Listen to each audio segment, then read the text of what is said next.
રાજ્યમાં આગામી 3 કલાક ભારે વરસાદ વરસી શકે છે, જેમાં ખાસ દક્ષિણ ગુજરાતમાં નવસારી, વલસાડ, સુરતમાં ભારે વરસાદની આગાહી।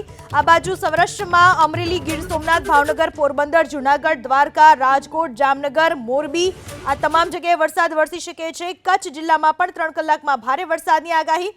મધ્ય ગુજરાતમાં બનાસકાંઠા, પાટણ, મહેસાણામાં મધ્યમ વરસાદની આગાહી।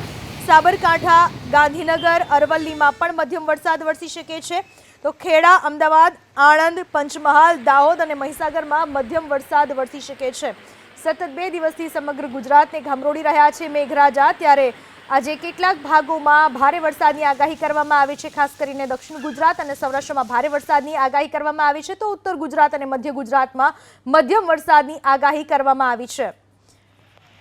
જ્યાં ભારે વરસાદની આગાહી કરવામાં આવી છે ત્યાં નવસારી, વલસાડ, સુરત, અમરેલી, ગીર સોમનાથ, ભાવનગર, પોરબંદર, જૂનાગઢ, દ્વારકા, રાજકોટ, જામનગર, મોરબી સાથે જ કચ્છ જિલ્લામાં પણ ભારે વરસાદની આગાહી। તો મધ્યમ વરસાદ ક્યાં વરસશે તેની વાત કરીએ તો બનાસકાંઠા, પાટણ, મહેસાણા, સાબરકાંઠા, ગાંધીનગર, અરવલ્લી, ખેડા, અમદાવાદ, આણંદ, પંચમહાલ, દાહોદ અને મહીસાગરમાં મધ્યમ વરસાદ વરસી શકે છે।